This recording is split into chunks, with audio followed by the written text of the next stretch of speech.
Hello hi అండి, welcome back to our channel Baaghi chef. అందరూ ఎలా ఉన్నారండి? బాగున్నారా? నేను కూడా చాలా అంటే చాలా బాగున్నానండి. ఈరోజు నేను మీకోసం ఒక చక్కటి ఐటెం అయితే చేసి చూపిద్దాము అని మీ ముందుకైతే ఇలా వచ్చేసాను. మరి అదేంటంటే మీల్ మేకర్ పులావ్ అండి. మనము చాలా రకాల పులావ్ అయితే చూసాం, అంటే రైస్లతో వెజిటబుల్తో రైస్లో చేస్తాం కదా, అలా ఇంకా చూసుంటాం. కాకపోతే అప్పుడప్పుడు ఈ మీల్ మేకర్ పులావ్ చేసుకుని తింటే చాలా బాగుంటుంది, చాలా టేస్టీగా ఉంటుందండి. ముందుగా అయితే నేను ఈ మీల్ మేకర్ వల్ల మనకి కలిగే ప్రయోజనాలు ఏంటో నేను ముందుగా అయితే మీకు ఒకసారి చెప్తాను. చాలామంది మీల్ మేకర్ వల్ల చాలా కొన్ని ఇష్యూస్ వస్తాయి అని అనుకుంటారు హెల్త్ పరంగా. అదేమి కాదండి, చాలా బాగుంటుంది. ఇది చాలా మంచిది కూడా. ఇది మాంసాహారుల కన్నా శాకాహారులకైతే చాలా బాగుంటుంది, చాలా మంచిదని అనుకుంటున్నాను. ఎందుకంటే చికెన్, మటన్, ఎగ్ అలా ఏమీ తినరు కదా, వాళ్ళకి చాలా బాగుంటుందని నేను అనుకుంటున్నాను. ముందుగా అయితే మనం ఈ మీల్ మేకర్ అయితే ఎలా చేసుకోవాలో నేను వీడియోలో చూపిస్తాను. ముందుగా అయితే ఒక గిన్నె ఇలా పెట్టేసుకోండి. అందులో ఒక గ్లాస్ వాటర్ తీసుకున్నాను. అలానే కప్పు మీల్ మేకర్ అయితే ఇందులో యాడ్ చేసుకోవాలి. ఇలా ఒక 5 నిమిషాలు అలా ఉంచాలండి. అలా ఉంచితే మీల్ మేకర్ ఆటోమేటిక్గా 5 నిమిషాలకి అవి ఇలా మంచిగా పెద్దగా బాల్స్ లాగా వస్తాయి. అప్పుడు మనం వాటిని గట్టిగా పిండేసుకోవాలి. అంటే వాటర్ లేకుండా మనమైతే గట్టిగా మొత్తం పిండేసుకోవాలండి. తీసుకొని ఇలా ఒక గిన్నెలో అయితే మొత్తం తీసేసుకోవాలి. ఇందులో ఇంకా విటమిన్స్ కూడా అధికంగా ఉంటాయండి.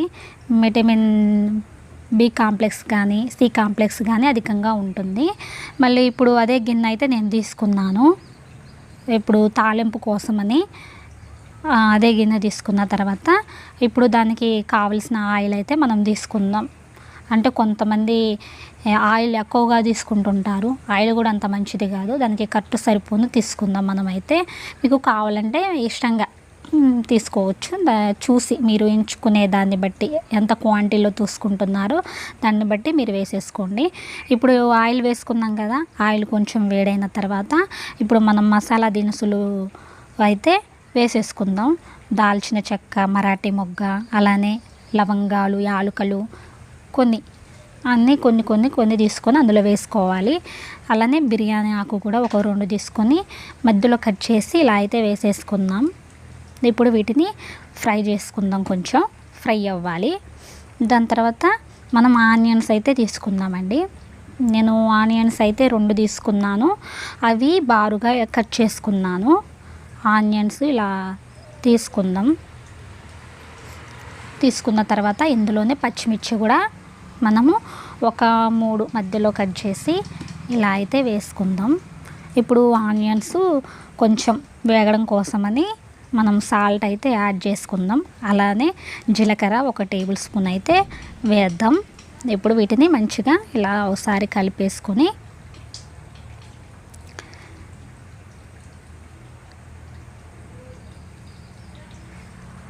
ఈలోపు మనము మసాలా పట్టిద్దామండి. మీల్ మేకర్కి గిన్నె తీసుకున్నాను. అందులో మీల్ మేకర్ వేసిన తర్వాత సాల్ట్, అలానే కారం 2 టేబుల్ స్పూన్, మీకు కావాలంటే ఇంకో టేబుల్ స్పూన్ మీకు కారానికి తగ్గట్టుగా వేసుకోండి. నేనైతే 2 నాకు కరెక్ట్ సరిపోయింది. ఇప్పుడు అందులోనే ధనియాల పొడి అండి 1 టేబుల్ స్పూన్ వేసుకోవాలి.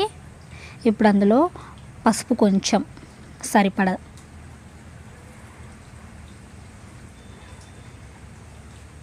తర్వాత ఇప్పుడు మొత్తం మంచిగా కలుపుకుందాం. మంచిగా మిల్ మేకర్కి అవి మసాలా మనం వేసిన కారం, పసుపు, ఉప్పు అవన్నీ మంచిగా పట్టేలాగా మనం మంచిగా కలుపుకుందాం. ఇలా కలుపుకొని ఒక 5 నిమిషాలు పక్కన పెడదామండి. ఆనియన్స్ ఫ్రై అయ్యేలోపు చూడండి, ఆనియన్స్ కొంచెం ఫ్రై అయినట్టున్నాయి. ఇంకొంచెం 5 నిమిషాలు అయితే మొత్తం మంచిగా ఫ్రై అవుతాయి.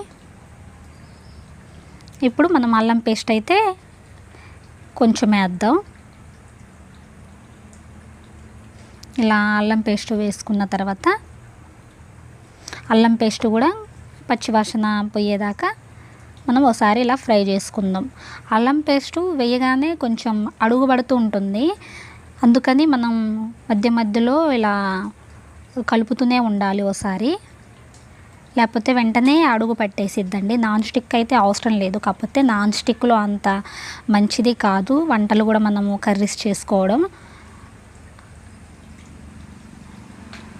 దాని తర్వాత కొంచెం పుదీనా ఆకులు వేద్దాం, అలానే కొత్తిమీర కూడా కొంచెం వేస్తున్నాను. వేసిన తర్వాత ఒకసారి మళ్ళీసారి కలుపుకుందాం. చూడండి, ఇలా కలుపుకున్న తర్వాత మిల్ మేకర్ అయితే మనం ఇందాక పక్కన పెట్టేసాం కదా మసాలా పట్టించి, అవి ఒక 5 నిమిషాల తర్వాత వేద్దామండి. చూడండి అడుగు పడుతుంది, అందుకే మధ్య మధ్యలో కలుపుతూ ఉండాలి. అల్లం పేస్ట్ వేసాక అలానే అడుగు పట్టిద్ది కదా.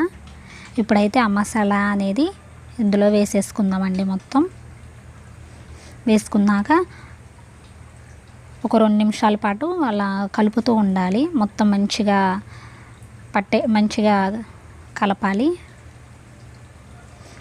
దాని తర్వాత ఒక 5 నిమిషాలు మూత పెట్టేసి మళ్ళీ ఓపెన్ చేసి చూస్తున్నాం. చూడండి, మళ్ళీసారి ఇలా కలుపుకున్న తర్వాత ఇప్పుడైతే నేను 1/2 కేజీ రైస్ అయితే తీసుకున్నానండి. మీరు రైస్ని బట్టి కేజీ అయితే తీసుకోవచ్చు. దానికి కొలత నేనైతే ఒక గ్లాస్లో తీసుకున్నాను. మనము తీసుకున్న తర్వాత ముందుగా రైస్ అయితే నానబెట్టుకోవాలి. ఆ రైస్ అయితే నేను ఇందులో వేస్తున్నానండి. రైస్ వేసాక ఒక 5 నిమిషాల పాటు అలా కలుపుకోవాలి రైస్ మొత్తం. దాని తర్వాత నేను కొలతలతో తీసుకున్నాను కదా, దాని ప్రకారం గ్లాస్కి అయితే గ్లాసున్నర వాటర్ యాడ్ చేసుకోవాలి. ఇప్పుడు వాటర్ యాడ్ చేసుకున్నాక మనము ఇప్పుడే సాల్ట్ అయిందో లేదో మనము చూసుకోవాలి. గ్లాస్ బియ్యానికి గ్లాసున్నర వాటర్ అండి, కరెక్ట్ క్వాంటిటీ సరిపోతుంది. అంటే మీరు లెక్క చేసుకోండి. ఇప్పుడు సాల్ట్ ఇదే టైంలో వేసుకోవచ్చు. ఒకసారి ఇలా అన్నం ఒకసారి కలుపుకున్నాక, రైస్ వేసినప్పుడు సాల్ట్ అయితే అవ్వలేదు, అందుకని నేను కొంచెం యాడ్ చేసుకుంటున్నాను. మనమైనా ఫస్ట్లోనే సాల్ట్ ఎక్కువగా వేసుకుంటే ఉప్పగా అవ్వచ్చు. మనం అందుకే కొంచెం ఉడకడం కోసమని కొంచెం యాడ్ చేసుకున్నాక లాస్ట్లోనే సాల్ట్ అనేది ఫస్ట్లోనే ఎక్కువ పెట్టకుండా మధ్య మధ్యలో పెట్టుకుంటూ చూసుకుంటుంటే కర్రీ అనేది మనం ఇబ్బంది పడకుండా ఉంటుంది. ఇప్పుడు దీని మీద కొంచెం పుదీనా ఆకులు అలానే కొత్తిమీర ఆకులు కూడా ఇలా చల్లుకుందాం.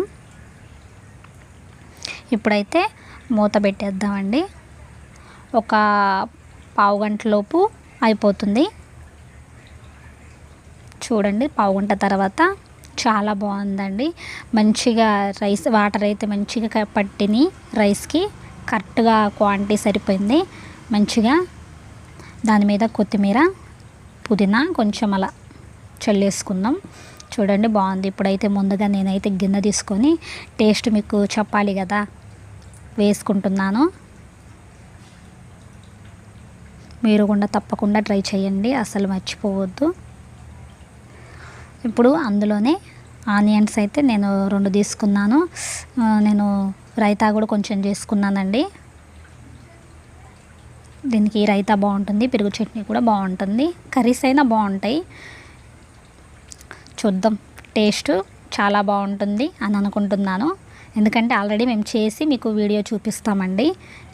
ఇప్పుడైతే నేనైతే మీ ముందు ఒకసారి టేస్ట్ చేసి చెప్తాను. ఆనియన్ ముక్క ఒకటి తీసుకొని ముద్దకి ఆనియన్ ముక్క వేసుకుంటే ఆ రుచే వేరు.